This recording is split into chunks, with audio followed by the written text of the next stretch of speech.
جو خطبہ جمعہ ہے، عموماً جو امام صاحبان ہوتے ہیں جو جمعے کا خطبہ دیتے ہیں وہ خطبات رضویہ سے دیتے ہیں، اور خطبات رضویہ کے جو 5 بنیادی مضامین ہیں، 5 سبجیکٹ بیان ہوتے ہیں۔ جب بھی عربی خطبہ ہوتا ہے نا نارملی اس میں 5 سبجیکٹ ہوتے ہیں۔ پہلا سبجیکٹ کیا ہے؟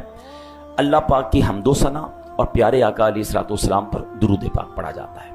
دوسرا سبجیکٹ یہ ہے تقوی اور محبت رسول کی نصیحت کی جاتی ہے۔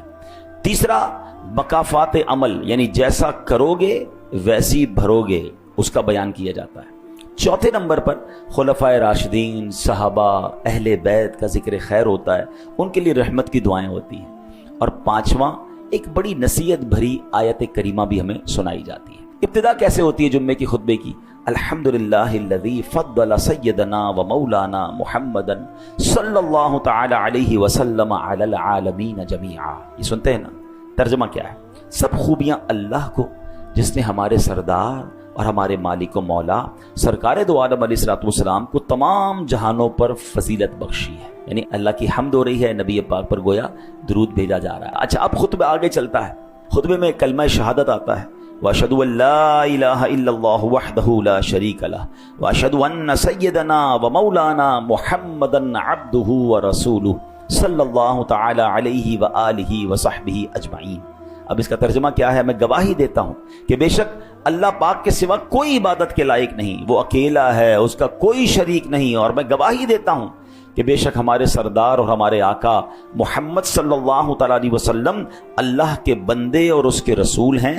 ان پر، ان کے جملہ آل و اصحاب پر اللہ پاک درود و برکت اور سلام نازل فرمائے۔ اس کے بعد تقوی کی نصیحت شروع ہوتی ہے۔ نصیحت کیسے ہوتی ہے؟ فیا ایھا المؤمنون، اے ایمان والو، رحمنا و رحمکم اللہ، ہم پر اور تم پر اللہ پاک رحم فرمائے۔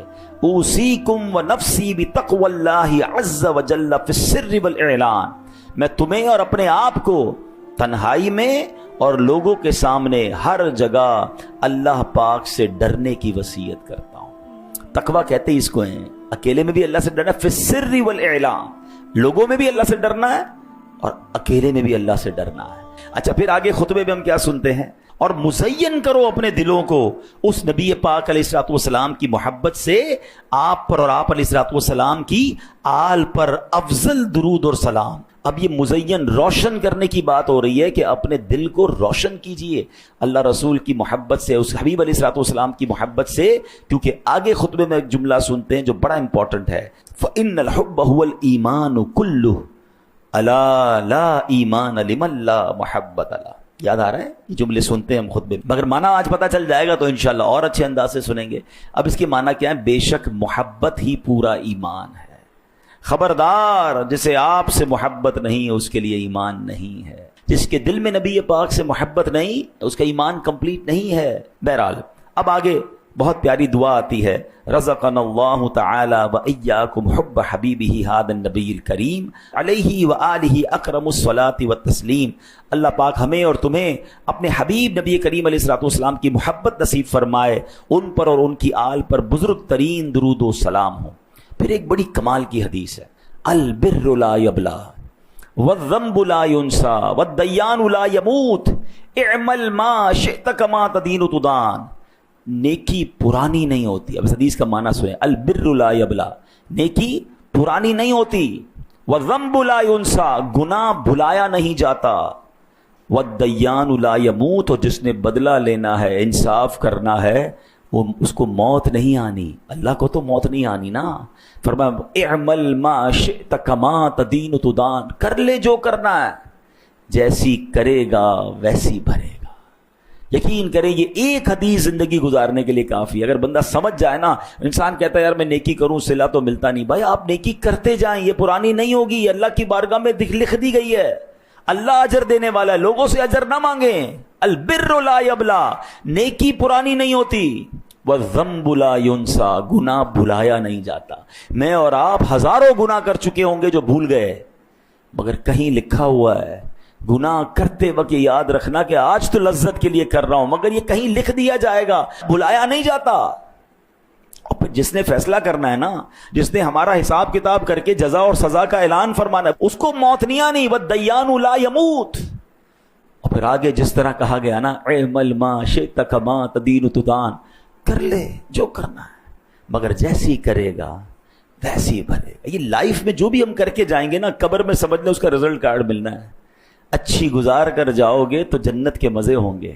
ہیں آج بندہ کہتا ہے مجھے تو کوئی کچھ کہہ ہی نہیں سکتا، میری جو مرضی میں کر رہا ہوں، شراب پی رہا ہوں، بدکاری کر رہا ہوں، جوا کھیل رہا ہوں، حرام کما رہا ہوں، ظلم کر رہا ہوں، زیادتی کر رہا ہوں، میری تو جناب بڑی ٹور ہے، مجھے کون کچھ کہہ سکتا ہے؟ آج کوئی نہیں کہے گا۔ اعمل ما شئت کما تدین تدان، کر لے جو کرنا ہے۔ نبی پاک نے پہلے ہی فرما دیا، مگر پھر جیسی کرے گا نا ویسی بھرے گا۔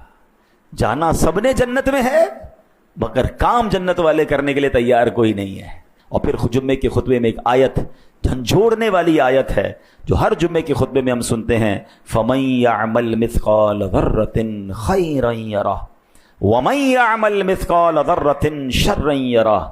کیا ترجمہ ہے؟ تو جو ایک ذرہ بھر بھلائی کرے وہ اسے دیکھے گا، اور جو ایک ذرہ بھر برائی کرے وہ اسے دیکھے گا۔